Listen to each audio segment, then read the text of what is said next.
That personality who has infinite knowledge, infinite fame, infinite wealth, infinite strength, infinite beauty, and infinite detachment. That personality is God, Bhagavan. God has got infinite vibhutis. Nobody can count them. But Shri Krishna is going to reveal a few. And why is he going to do that? To nurture our devotion. Now, if you could develop that knowledge, the faith would come. And from faith, the love would also come. Etam vibhutim yogancha mama yo veti tattvataha so vikampena yogena yujyate natra sanshayah. Translation: those who know in truth my glories and divine powers become united with me through unwavering bhakti yoga. Of this there is no doubt.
Vibhuti means glory or opulence. And the chapter is titled Vibhuti Yoga. So Yoga is the link of those Vibhutis with God. The definition of God is given by Parashar Rishi in the Devi Bhagavad Puran. He says, Aishwaryasya samagrasya dharmasya yashasa shriyah jnana vairagya yoshchaiva sharnam bhaga iti rana. Who is Bhagavan? Bhag means Aishwarya, opulence, Vibhuti. He defines Bhagavan as somebody, Bhagavala, Dhanvan, Dhanvala, Aishwaryavan, Aishwaryavala, Gunvan means Gunwala. So, Bhagavan is Bhagavala. Now what are these Bhag or Vibhutis? He enumerates 6. Infinite knowledge. That personality who has infinite knowledge, infinite fame, infinite wealth, infinite strength, infinite beauty, and infinite detachment. That personality is God, Bhagavan. But 6 is a simplified number. Does God have only 6 vibhutis? God has got infinite vibhutis. Yovanantasya gunananantan anukramisyan satubala buddhi. Ved Vyas in the Bhagavatam, he says that if you think you can count the vibhutis of God, you've got a childish intellect. Ask a child, How big is the Sugarland airport? This big. And how big is the mountain? This big.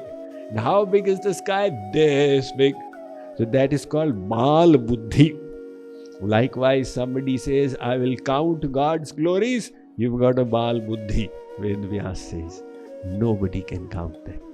But Sri Krishna is going to reveal a few. And why is he going to do that? To nurture our devotion. So what is the link between Vibhuti and devotion? Your love for God is cultivated by knowledge of Him. Supposing you were walking on the street and you found a ring. You picked it up casually. I don't know what it is nowadays. There's so much of artificial jewelry. It's got a stone, but that must be just an artificial diamond, probably worth $50. Nevertheless, you put it in your pocket. Next day, you went and got it checked from a goldsmith. Valued, he said, this is real gold. Must be $500. $500? I just found it there. It's a valuable thing. Now your love and appreciation for the ring increased. Few days went by, your uncle came from New York. He was a jeweler. Said, Uncle, can you value this diamond on the ring? He looked at it. Arey beta, where did you get it from? It's worth $500,000. Uncle, don't joke with me. I'm not joking. Sell it to me for $400,000. Now he believes it's worth $500,000. And his love for it has exploded. See, when his knowledge was, this is worth $50, his love for the object was equivalent to it. When his knowledge changed, it is worth $500. His love increased correspondingly. When the knowledge became, it is worth 500,000, his love also increased. To grow his love for the object, did he have to do any kirtan? $500,000 ring, $500,000 ring, $500,000 ring, $500,000 ring. Did he do Tratak meditation on the ring? Did he do Kundalini Jagran? All that he did was truly understand the value of the ring. And that led to faith. And that faith naturally resulted in love.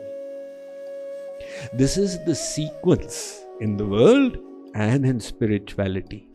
Jane binu na hoi paratiti, binu paratiti hoi nahi preeti. If you don't have knowledge of God, how will you have faith in Him? If you don't have faith in Him, how will you have love for Him? See, the whole problem is, we are all well-minded devotees, but the faith is not really there. The Kathopanishad states, Astitevopalabdhavyas tattva bhavena chobhayo. Astitevopalabdhasya tattva bhava prasidati. The day you truly believe the definition of God, you will become God realized. There's nothing further to be done. The definition of God, literally everybody knows. He's sitting inside, He's everywhere, He's Ghat-Ghatvasi, He's the doer of everything. Bina uski ichha ke ek patta bhi nahi hilta, He's the ocean of bliss. We give lectures to others also. So everybody knows the definition of God. The question is, who believes it? Do you actually believe it? The Kathopanishad says, if you were to believe that same definition that you know, then you would become God realized. Nothing further to be done. So we think we know. The Vedas say you don't know. If you actually knew, you would have faith. Now there is a tradition in North India when somebody dies, the dead body is carried on the shoulder and everybody takes the name of Ram.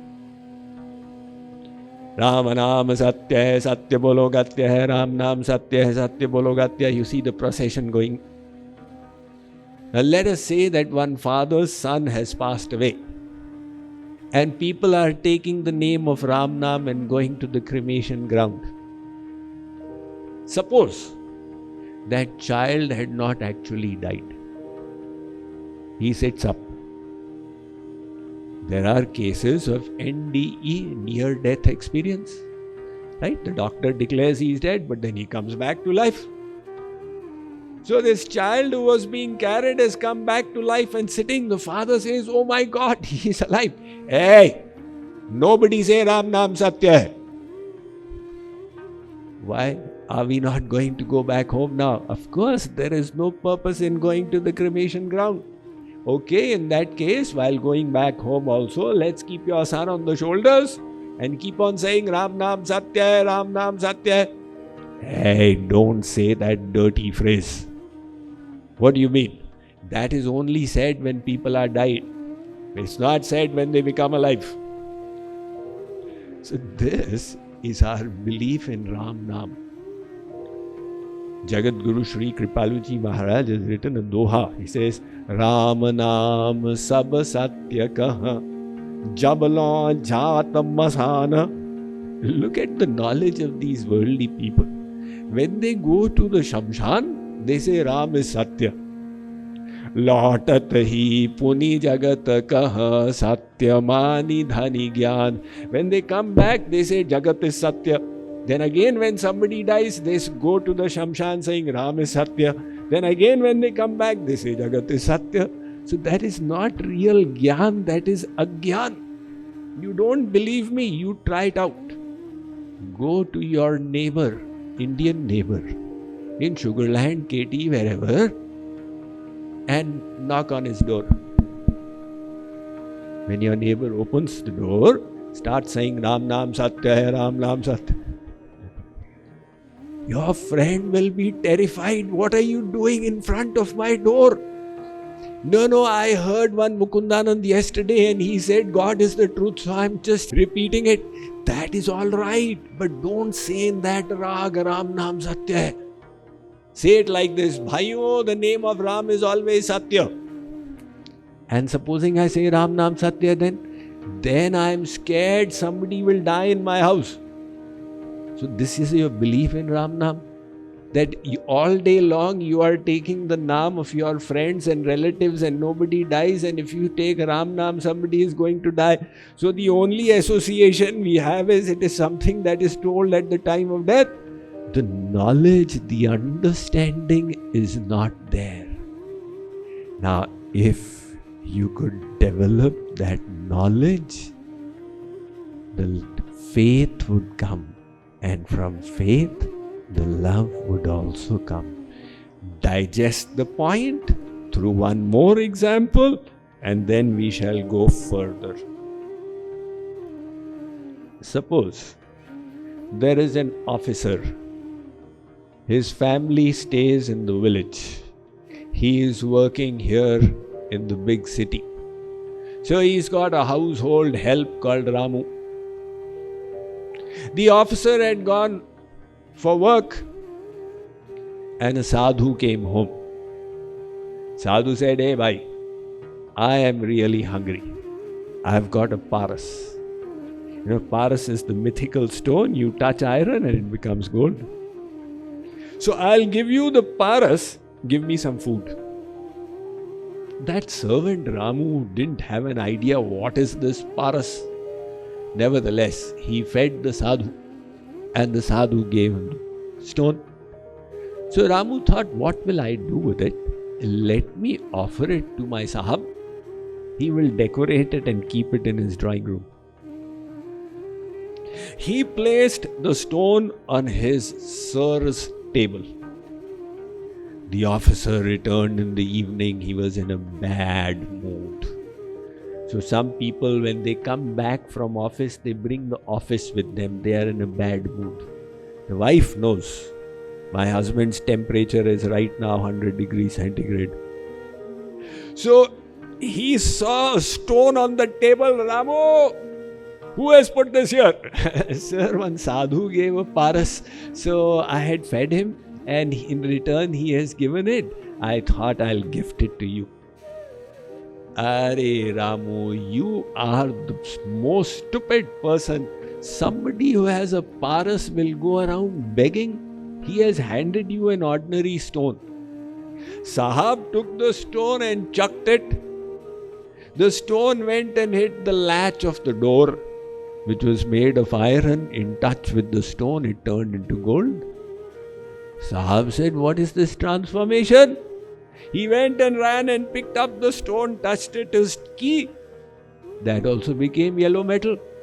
He took the spoon and touched. That also became gold. Now, 3 out of 3, the statistical probability is literally 100. Sahab said, "Yippee!" He jumped 3 feet into the air, ran into his bedroom, opened the closet, the locker inside the locker, and placed it there.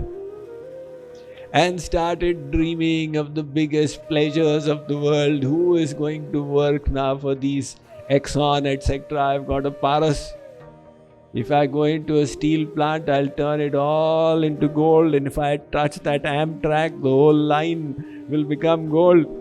He has developed so much of love for the paras. So how did the love develop? Did he have to do Janmashtami Upvas to develop it? Or did he have to do Char Dham Yatra? Or did he have to wear saffron clothes? What did he do? He just got the knowledge. He understood what it is. From the Gyan came the Shraddha. From the Shraddha came the Prem. The Ramcharitmanas says, Jane binu na hoi paratiti, binu paratiti hoi nahi preeti. So Shri Krishna is promising Arjun here, I am going to give you knowledge of my vibhutis, Arjun, knowing which you will develop unwavering bhakti yoga. That is a tall order. Let's move ahead.